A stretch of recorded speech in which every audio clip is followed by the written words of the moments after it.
आइए खबरों का रुख करते हैं। खबर है सपा और अखिलेश यादव के चाचा शिवपाल यादव के बीच एक बार फिर से हमला करते जुबानी हमला करते एक बयान सामने आया, जिसमें शिवपाल ने कहा है कि सपा की सदस्यता पर चुनाव लड़ा था, फिर भी मुझे किसी मीटिंग में नहीं बुलाया जाता। जब हम सब सपा से लड़े थे तो हमारे सुझाव लेने चाहिए थे, हमारे सुझाव पर टिकट दिए होते तो स्थिति अलग होती। सपा को सब छोड़कर चले जाते रहे हैं, सपा कमजोर होती जा रही है, एक एक करके गठबंधन टूटता जा रहा है। मैंने सपा को बनाने में नेताजी का सीधा साथ दिया, लेकिन सपा में कोई पूछता नहीं है। अब ये बड़े आरोप लगाए हैं। कुल मिलाकर के दिल का दर्द छलक उठा है शिवपाल यादव का। एक एक करके उन्होंने कई बातें गिनवाई हैं। राष्ट्रपति चुनाव के मुद्दे पर उन्होंने कहा है कि हम वोट करेंगे, वही राष्ट्रपति बनेगा। तो देखिए, यहां पर भी उन्होंने साफ साफ नहीं कहा है, क्योंकि डिनर कार्यक्रम में वो भी शामिल रहे। शिवपाल जी, बहुत बहुत आपका स्वागत है हमारे साथ। ये बताएं सर कि कल आप लोग पहुंचे थे मुख्यमंत्री आवास पर, द्रौपदी मुर्मू जी राष्ट्रपति उम्मीदवार है, तो क्या माने आपका समर्थन उनको है? देखिए, मैंने बहुत पहले ही बोल दिया था, जहां हमें बुलाया जाएगा, जो हमसे वोट मांगेगा उसको हम वोट करेंगे। आपको पता होगा कि उससे पहले भी जब राष्ट्रपति का चुनाव हुआ था, तब रामनाथ कोविंद जी यहाँ से प्रत्याशी थे। उस समय भी समाजवादी पार्टी ने मुझे न तो बुलाया मीटिंग में और न मुझसे वोट मांगा, और आदरणीय रामनाथ जी कोविंद जी ने मुझसे 2 बार वोट मांगा था। माननीय उत्तर प्रदेश के मुख्यमंत्री योगी आदित्यनाथ जी ने भी मुझसे वोट मांगा था। तब हमने रामनाथ जी को वोट किया था। आज भी जब कल भी जब एबीपी ग्रुप के 100 साल पूरे होने पर आपको सीधे लिए चलते हैं Kolkata. It does so through the heroism of its people, especially in crisis. This is a year of significant centenaries in media and publishing. The Reader's Digest and Foreign Affairs magazine turn 100. Time magazine enters its 100th year. It is 100 years since the BBC's first radio broadcast. It is a century since Eliot's Wasteland and Joyce's Ulysses were published. In 1922, German democracy was straining under hyperinflation as the American economy boomed. Mussolini seized power in Italy. As the British Empire passed its high noon, Ireland won self-rule in January. In March, Gandhi was arrested during his non-cooperation movement in India. As Calcutta celebrated the Festival of Colours, a Bengali evening paper was first published and, in red ink, lent support to Gandhi's cause. The British saw not the red of Dol Jatra, but a warning of danger. 25 years later, Anandabazar Potrika's Silver Jubilee coincided with the year of India's independence. An editorial celebrated the success of the freedom movement and the paper's emergence as one of its leading voices. By 1972, the challenge before the Indian press was soon to be the defense of its freedom. The paper was among the country's largest by circulation. During his Golden Jubilee address, Ashok Kumar Sarkar, then chief editor, said the paper had grown because it had served its readers, not the powerful. Later, when the institution celebrated its 75th anniversary, the Cold War had ended and India was reforming its economy. The group was now publishing the Telegraph and was to foray into television. The then chief editor, Abhik Sarkar, said that Anandabazar's ethos was its willingness to question any establishment that subverted values for the sake of expediency. The principles of personal freedom and the free market were central to editorial policy.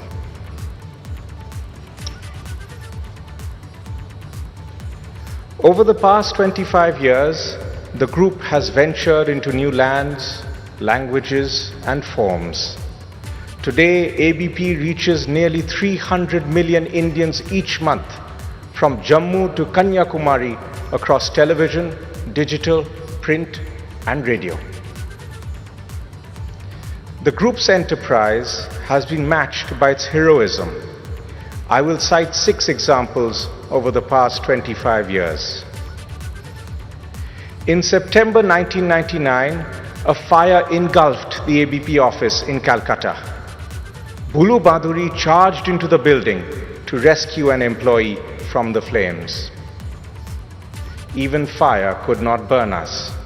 The next day, the entire staff of Anandabajar Putrika and the Telegraph brought out the papers.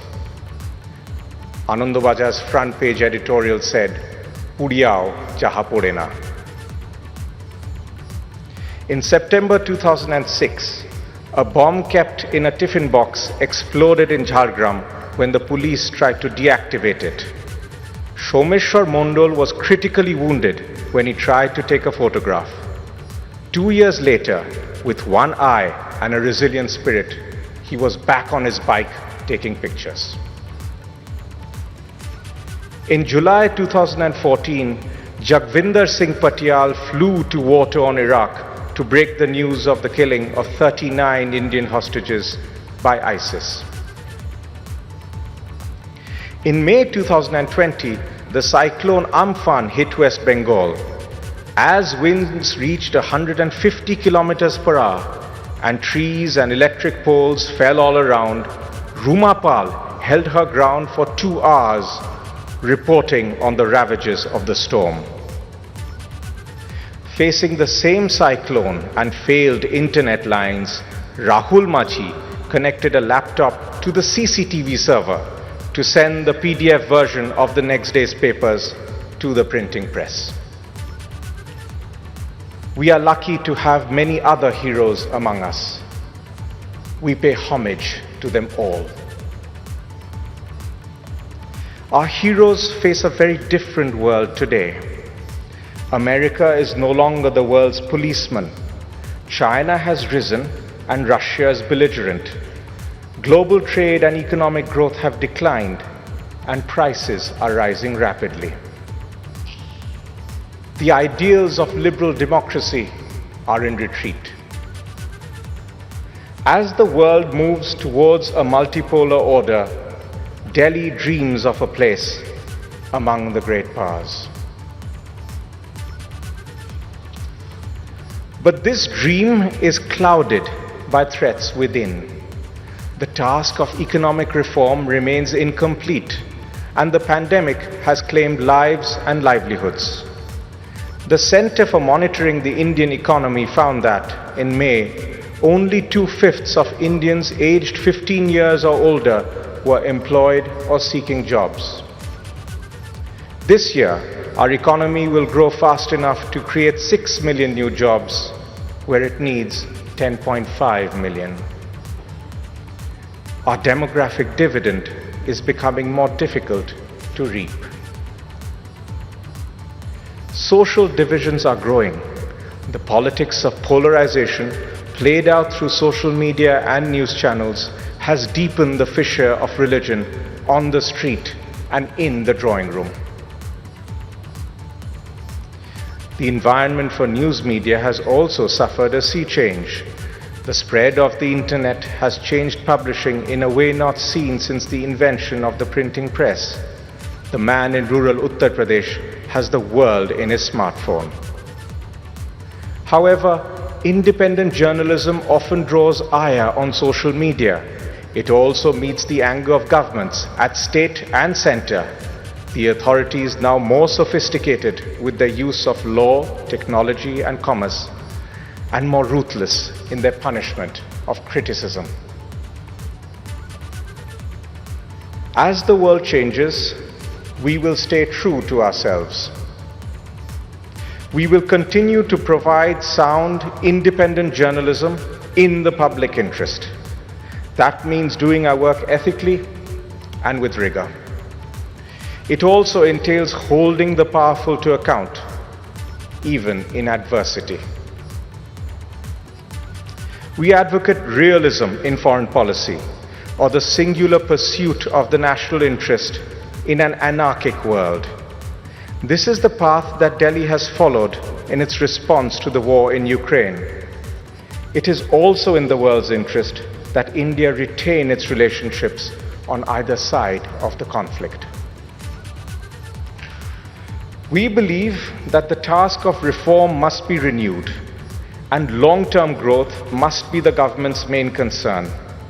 The McKinsey Global Institute has estimated that the Indian economy needs to grow at 8 to 8.5% till 2030 in order to employ its young job seekers.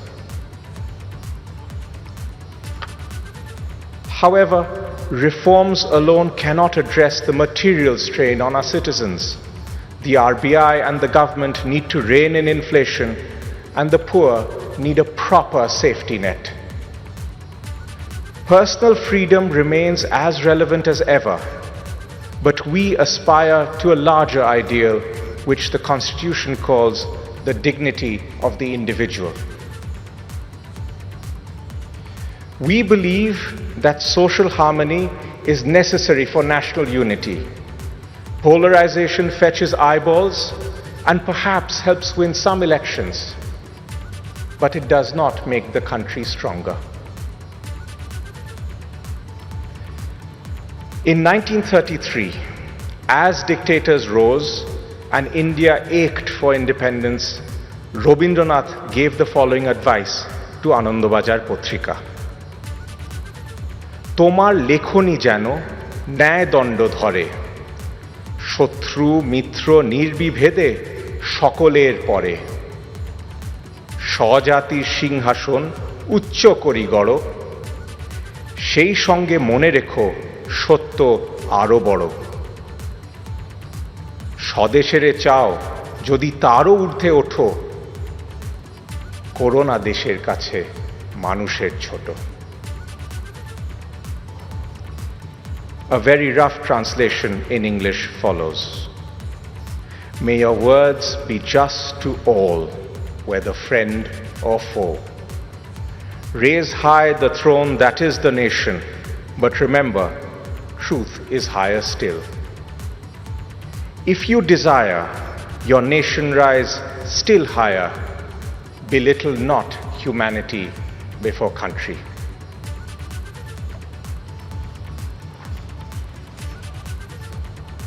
In the halls of Parliament, at the Press Club, and at Mahadev's tea shop, the answer is this: we at ABP serve people, not power. And we find the heroes within ourselves time and again. Thank you for listening.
We are honored to have with us on video Professor Amartya Sen.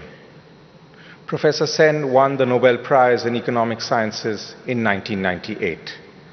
Among other things, his work has encompassed the conflict between the freedom to choose and economists' idea of the social good.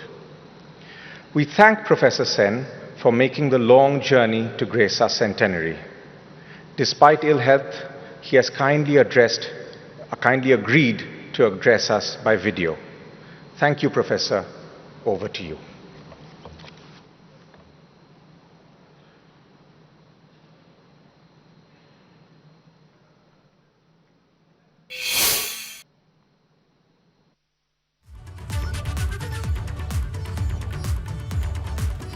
तो ABP group के 100 साल बेमिसाल, और इस पर कोलकाता से ये सीधा कार्यक्रम देख रहे थे आप। किस तरीके से ये सफर शुरू हुआ और 100 साल के सफर के दरमियान लोगों के दिलों के बीच जगह बनाने के लिए किन किन रास्तों से गुजरा एबीपी नेटवर्क, ये आपके सामने रखा गया। बांग्ला में और अंग्रेजी में जहां पर इस संदेश को रखा गया।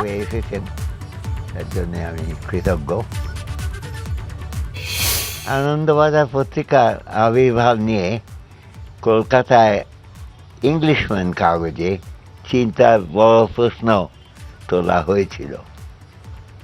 1922-এর 14ই মার্চ ইংলিশম্যান জানান যে কলকাতায় একটি নতুন দৈনিক পত্রিকা শুরু হয়েছে। তার সমস্তটাই লাল কাগজে ছাপা। আনন্দবাজারের জন্মদিন আনন্দের দিনই ছিল। মার্চ মাসের দোল পূর্ণিমার দিনে সম্পাদক প্রফুল্ল কুমার সরকারের পরিচালনায় রক্তবরণের কাগজে गुरुत्वपूर्ण विषय। तो इस कार्यक्रम पर हमारी नजर बनी हुई है। फिलहाल आगे बढ़ेंगे। बड़ी खबर लखनऊ से मिल रही है, जहां भाजपा संगठन महामंत्री सुनील बंसल का कार्यकर्ताओं को सुझाव सामने आया है। सुनील बंसल ने कार्यकर्ताओं को खुद के खर्चे पर भी कार्यक्रम कराने की बात कह दी है। तेलंगाना में हुए कार्यक्रमों का हवाला दिया है। तेलंगाना में कार्यकर्ताओं ने खुद के खर्चे पर कार्यक्रम किए हैं, सुनील बंसल का ये कहना है। यूपी के कार्यकर्ता भी खुद के खर्च पर कार्यक्रम करा सकते हैं, ये सुझाव दिया है सुनील बंसल ने। तो देखिए, संगठन की ओर से ये कहा गया है कि संगठन को मजबूत किए जाने के लिए, लोगों के बीच में पहुंचने के लिए अगर छोटे मोटे कार्यक्रम कराए जाएं तो तेलंगाना की तर्ज पर यूपी के कार्यकर्ता भी खुद कर सकते हैं, जहां खुद से कुछ कार्यक्रम आयोजित करके लोगों के बीच पैठ बनाई जा सकती है। और ऐसे में एक सुझाव दिया है कि खुद के खर्च पर भी कार्यक्रम किया जा सकता है, जैसा कि तेलंगाना में हुआ है। तो इस वक्त की बड़ी खबर, सुनील बंसल ने संगठन को मजबूत करने के लिए कार्यकर्ताओं को सुझाव दिया है। संगठन महामंत्री सुनील बंसल का यह कहना है कि अगर कार्यकर्ताओं को खुद के खर्च पर भी कार्यक्रम कराना पड़े तो ऐसा करा जा सकता है, जैसा कि तेलंगाना में हुआ। और अपने खुद के खर्च पर भी वो कार्यक्रम करा सकते हैं। चलिए ज्यादा जानकारी सहयोगी शैलेश से लेते हैं। शैलेश, खुद के खर्च पर तेलंगाना की तर्ज पर कार्यक्रम कराने की बात कही जा रही है, कार्यकर्ताओं के बीच ये संदेश कैसे जा रहा है? बैठक बहुत ही अहम बैठक पार्टी की, और जो वहाँ पर निर्देश दिए गए हैं, जिला स्तर पर देश के बैठे होंगे, वहाँ तक ये संदेश जाएगा। और कल संगठन जब वहाँ पर बाकी को तेलंगाना को लेकर भी, और बताया गया कि किस तरह से वहाँ तेलंगाना में जब कार्यक्रम होने थे, मुख्यमंत्री की रैली होनी थी, तो कार्यकर्ताओं ने किस तरह से आगे आकर अपना भी सहयोग किया और उस सहयोग से इन कार्यक्रमों को अंजाम दिया गया। जैसे 1,000 रुपए कार्यकर्ताओं ने दिए, मंडल से ऊपर के कार्यकर्ताओं ने किया जिन्होंने, तो उन्होंने कहा कि इस बात सहयोग से कई बिल्कुल शैलेश, देखिए अब संगठन को मजबूत हर हाल में किया जाना है और कार्यकर्ताओं को तन मन धन से अगर लगना पड़े तो उसके लिए प्रेरित किया गया है, यही संदेश देने की कोशिश की गई है। आप नजर बना करके रखिएगा। शुक्रिया शैलेश तमाम जानकारी के लिए। आगे बढ़ेंगे अगली खबर की ओर, जहां नोएडा से खबर है। एनबीसीसी के पूर्व अधिकारी के घर आईटी टीम ने छापा मारा है। पूर्व अधिकारी डीके मित्तल के घर पर छापेमारी अभी भी चल रही है। नोएडा सेक्टर 19 में 19 में डीके मित्तल का घर है और यहीं पर छापेमारी चल रही है। और बताया जा रहा है कि घर से काफी कैश बरामद हुआ है। सूत्रों से यह पता चल रहा है कि इनकम टैक्स डिपार्टमेंट की इस छापेमारी में सेक्टर 19 में जो घर है वहां से काफी कैश मिला है, सूत्र बताते हैं। चलिए डिटेल्स लेते हैं। हमारे सहयोगी अंकित इस वक्त फोन लाइन पर मौजूद है। क्या जानकारी मिल पा रही है अंकित? जी देखिए, आपको बता दें कि देर शाम से ही लगातार जो इनकम टैक्स डिपार्टमेंट की टीम है वो नोएडा के सेक्टर 19 स्थित एक मकान में छापेमारी कर रही थी। ये मकान आपको बता दें एनबीसीसी के जो पूर्व सीजीएम रह चुके डीके मित्तल का है, जिसमें इस समय मौजूद हुए। और आपको बता दें वहाँ से इनकम टैक्स विभाग द्वारा लगातार छापेमारी का दौर जारी है और सूत्रों की माने तो काफी दस्तावेज सहित काफी कैश बरामद किया, जिसको लेकर अभी फिलहाल जो इनकम टैक्स विभाग के अधिकारी हैं उनके द्वारा नजदीक के बैंक से 2 मशीनें भी मंगाई गई और मशीनों से बकायदा नोटों को गिना जा रहा है। वहीं परिवार का दावा ये भी है कि ये जो कैश है कहीं ना कहीं ये कैश क्या हमारे पास दस्तावेज मौजूद है, तो कहीं ना कहीं बिल्कुल अंकित, आप नजर बनाकर रखिएगा। ये पूरी छापेमारी जब खत्म हो जाएगी तो क्या चीजें निकल करके आएंगी ये भी हम दर्शकों के सामने रखेंगे। शुक्रिया अंकित तमाम जानकारी के लिए।